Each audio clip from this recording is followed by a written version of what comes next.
Nachdem Anfang des Jahres ca. 60 Mitarbeiter bei Ubisoft in Düsseldorf ihren Hut nehmen mussten, scheint es nun zumindest für die Mitwirkenden an Die Siedler Online ein kleines Happy End zu geben. Denn der Regensburger Browser-Game-Spezialist Kipsoft übernimmt nicht nur die Siedler Browser-Auskopplung, sondern auch alle dazugehörigen Mitarbeiter, welche fortan in einem extra dafür neu gegründeten Studio in Düsseldorf weiterarbeiten dürfen. Daher alle bekannten Details hierzu, wie immer gewohnt kompakt, in den heutigen Die Siedler News. Es beginnt mit einer kleinen Siedlung, aber in deinen Händen wird es zu einem Königreich. Deinem Königreich.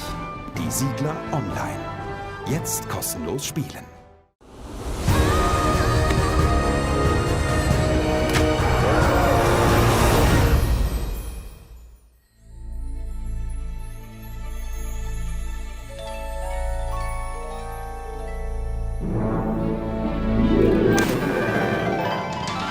Die heutigen Die Siedler News werden euch von Instant Gaming präsentiert, welche mit gerade mal ca. 11 € für die Siedler History Collection das Beste von Ubisoft im Angebot haben, was die Düsseldorfer die letzten 20 Jahre für die Serie veröffentlichten.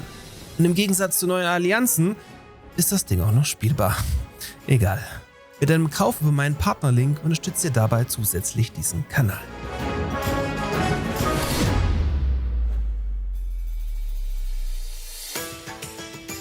Bis bald!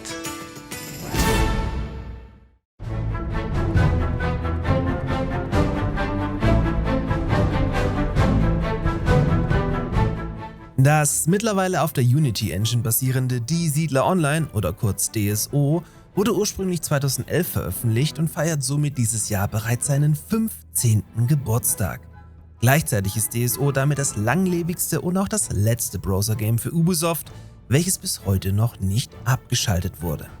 Zum Inhalt kann ich euch ehrlich gesagt gar nicht so viel erzählen, da generell alle Pay-to-Win aufbauenden Browser-Games der frühen 2010er Jahre, Gott sei Dank, komplett an mir vorbeigegangen sind und ich Die Siedler Online somit tatsächlich noch nie gespielt habe. Wie die Übernahme jetzt aber zeigt, scheint es nach all den Jahren immer noch eine lukrative und dementsprechend große Spielerschaft zu geben, die Weiterentwicklung rechtfertigt. Diese Wirtschaftlichkeit hat man aber bei Ubisoft offensichtlich nicht mehr gesehen, weswegen man nun das komplette Spiel inklusive der noch daran tätigen Mitarbeiter an Kipsoft aus Regensburg verkauft hat.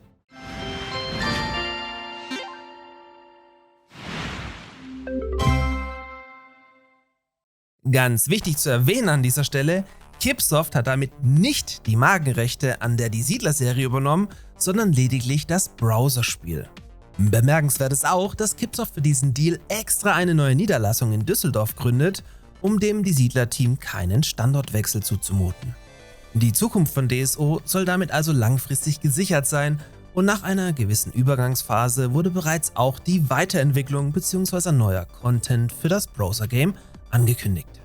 Kipsoft selbst hat übrigens auch so bereits über 100 Mitarbeiter, welche dem Vernehmen nach im vergangenen Jahr bis zu 8 Zusatzgehälter erhalten haben, da deren Browserspiele über 12 Millionen € Gewinn erwirtschafteten. Solche Chefs wünscht sich wohl jeder. Hingegen geht der Downfall bei Ubisoft und speziell bei den Siedlern weiter. Denn mittlerweile ist die neueste Serienauskopplung, also Die Siedler Neue Allianzen, ganze 3 Monate, also ein Vierteljahr lang nicht mehr unter Windows 11 spielbar. Hinzu kommt, dass der lächerliche Workaround, durch den euch Ubisoft ernsthaft empfiehlt, relevante Sicherheitsupdates zu deinstallieren, nicht mehr möglich ist, da Microsoft dem Ganzen mittlerweile einen Riegel vorgeschoben hat. Der Ton wird dementsprechend auf dem Ubisoft Discord allmählich rauer, aber die Spielerzahl scheint so gering zu sein, dass man das Problem weiterhin einfach aussitzt und totschweigt. Denn wie sich immer klarer abzeichnet, wurden alle relevanten Mitarbeiter, die dieses Problem fixen könnten, ebenfalls Anfang des Jahres vor die Tür gesetzt. Jetzt sagt ihr mal, bin ich der Einzige, der DSO noch nie gespielt hat? Falls ja, lohnt sich das heute noch? Und wie weit kommt man, ohne aktiv Geld reinzustecken? Gerne mal in die Kommentare damit. Falls sich die Siedler-Community im Falle Neue Allianzen doch noch zu einem Shitstorm zusammenraufen kann, werde ich natürlich auch umgehend wieder berichten. In diesem Sinne, frohes Siedeln, zumindest an die, die es noch können. Ja, und das ist wahr. Wir haben sogar jetzt ein neues PvP-Fortschrittssystem. Da kann der Spieler PvP-Experience sammeln, also Erfahrungspunkte, und damit leveln bis zu Level 30.